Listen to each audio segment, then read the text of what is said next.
I don't want to be involved in conspiracy theories. You know, there are lots of them. They can go on. We can speculate on that forever. What we really need to know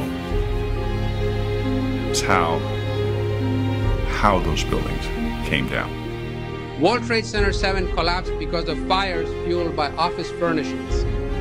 It did not collapse from explosives or from fuel oil fires. To undermine scientific integrity is to undermine our democracy. This is what NIST has done, denied and ignored crucial evidence. The American people absolutely need the truth of 9/11. More than 1,500 architects and engineers and 12,000 others, including many scientists, have signed the petition calling for a scientific investigation of the destruction of the Twin Towers and World Trade Center Building 7.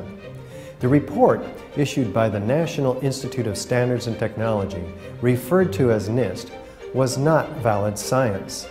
They're talking about a single columnar collapse or failure that resulted in a total collapse of the building. Building number 7 descended in free fall for the first 100 feet, which means that there was absolutely no resistance to the descent whatsoever. So all of the columns really needed to be severed at the same time. The symmetry is the smoking gun.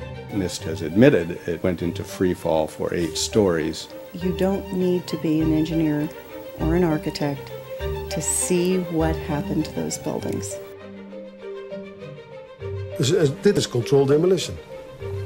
Zeker weten. Zeker weten. What I saw, it was a classic implosion. The center of the core, the penthouse area, starts to move first, and then the building follows along with it. NIST excluded the document from FEMA in Appendix C that documented the evidence of melting steel.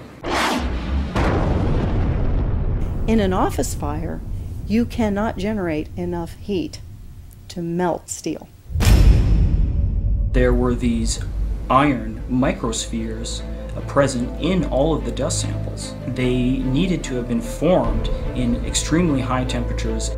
All the characteristics of the microspheres, along with what I see in the attack of the beams that were actually found, tell me that thermite was involved in melting those steel beams. In the dust, what we have found is a modern version of thermite, which we call nanothermite. NIST concedes that they found no evidence for explosives. So then we asked them, well, did you look? And they said, no, we did not look for explosives or residues of explosives. And in fact, the evidence is overwhelming that these red-grade crystals are very high-temperature incendiaries. And we have watched as scientific integrity has been undermined and scientific research politicized in an effort to advance predetermined ideological agendas. If this is a crime, I think everybody agrees it's a crime.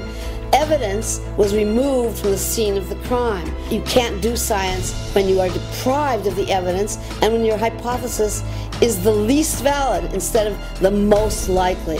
When the most likely hypothesis in the case of Building 7 wasn't even mentioned. This is not science.